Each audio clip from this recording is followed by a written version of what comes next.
Dans cette vidéo, nous allons parler des 3 points qu'il faut connaître avant d'investir. A tout de suite.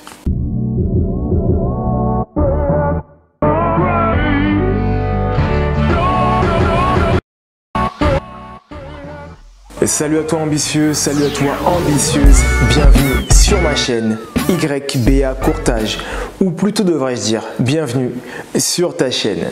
Je me présente pour ceux qui ne me connaissent pas, Roméo, je suis courtier en prêt immobilier, j'accompagne les particuliers et les investisseurs dans l'achat d'une résidence principale ou d'un investissement locatif.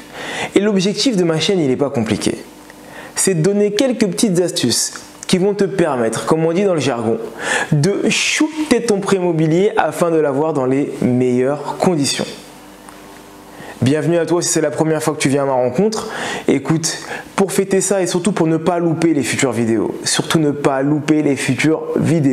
je t'invite à t'abonner, à cocher la cloche des notifications afin de pouvoir connaître toutes les futures parutions. Je te laisse quelques instants et on y va.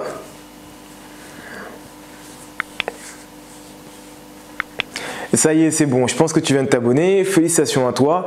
Tu l'auras compris, aujourd'hui nous allons parler des erreurs à ne pas commettre lorsqu'on souhaite investir. Il y a 3 bases, c'est du B à bas, donc je me suis dit qu'il serait intéressant de pouvoir t'en faire bénéficier tout simplement. En erreur numéro 1, la première erreur, celle que je vois beaucoup trop souvent, c'est signer un compromis avant même d'avoir regardé et être parti voir sa banque. Avant de faire quoi que ce soit, tu te dois d'abord de partir voir ta banque ou de partir voir plusieurs banques, on en parle dans d'autres vidéos, afin de pouvoir connaître ta capacité d'emprunt. Il est totalement insensé de signer un compromis, de t'engager. Premièrement, tu perds en crédibilité auprès du vendeur et auprès de l'agence immobilière si tu es passé par une agence immobilière. Deuxièmement, tu perds du temps également. Et troisièmement, le fait de faire ça, ça peut... En fait, certaines banques vont taguer les refus. C'est-à-dire que si on te fait un refus parce que c'est en dehors de ta capacité d'emprunt, eh ben, tu risques tout simplement de devoir refuser encore d'autres dossiers sur tes prochains projets, en tout cas durant les 6 ou 5 prochains mois. Donc évite de faire ce genre de choses. Va voir ta banque, va voir plusieurs banques, va voir un courtier, viens me voir moi si tu veux, il n'y a pas de problème, pour connaître ta capacité d'emprunt et ensuite va à la recherche du bien que tu souhaites. En erreur numéro 2, celle-ci je la vois aussi trop souvent, ne pas avoir de trésorerie. Des fois j'ai des personnes qui viennent me voir, elles me disent je veux faire un 110%. Mais en fait c'est pas qu'elles veulent faire un 110%, c'est qu'elles n'ont pas la capacité de faire autrement. En 2020 tu perds en crédibilité si tu n'as pas d'épargne de côté. Le banquier aura du mal à te faire confiance si tu n'as pas d'épargne de côté. Et tu ne pourras pas te prémunir de n'importe quel risque si tu n'as pas d'épargne de côté. Donc s'il te plaît, avant de commencer, avant de signer ton compromis, essaie d'avoir de la trésorerie de côté. Hyper important. Vends une voiture si tu as besoin de vendre une voiture. Épargne avant, fais un prêt familial, peu importe, un don familial plutôt je dirais, peu importe. Mais trouve une solution pour avoir de la trésorerie lorsque tu vas partir à la recherche de ton bien et que tu as signé ton compromis. En erreur numéro 3, et c'est la dernière, ne pas avoir le bon partenaire financier. Il y a une expression, si je ne dis pas de bêtises, qui dit « seul on va plus vite, à 2 on va plus loin ». Bah écoute, quand tu as un bon partenaire financier, ça répond à ces 2 contraintes-là. Tu iras plus vite et plus loin. Mais pour ça, il faut d'abord que tu ailles le voir, que tu cherches à comprendre comment il calcule l'endettement, est-ce qu'il peut t'accompagner sur des projets d'investissement locatif ou non, et en fonction de ça, t'adapter. Ne t'arrête pas à une seule banque. Si ta banque partenaire, ta banque historique te dit non, va voir d'autres banques. Si ta banque historique te dit oui, va voir également d'autres banques pour que tu puisses comparer et puis savoir si le choix que tu fais est le bon ou non.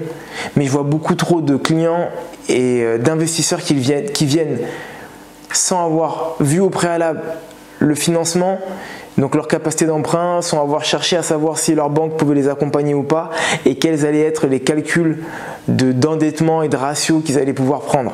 Et ça c'est hyper important. Donc s'il te plaît, avant de faire quoi que ce soit, va voir ton partenaire bancaire. Donc on récapitule, il y a 3 points. Le premier, avant de signer ton compromis, connaître ta capacité d'emprunt. D'accord? Tu l'auras compris, pour savoir jusqu'à combien tu peux acheter, il faut d'abord partir voir combien tu peux acheter.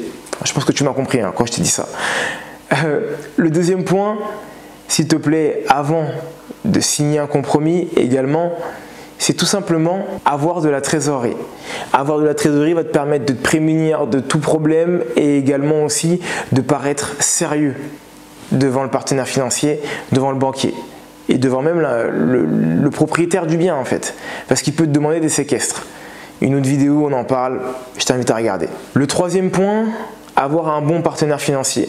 Il faut que tu puisses tisser des relations avec ton banquier afin de pouvoir être accompagné du mieux possible sur ton et tes futurs projets. Et voilà, c'est la fin de cette vidéo. J'espère qu'elle t'aura plu. Si c'est le cas, n'hésite pas à la balancer à un grand nombre de personnes pour que tout le monde puisse en bénéficier.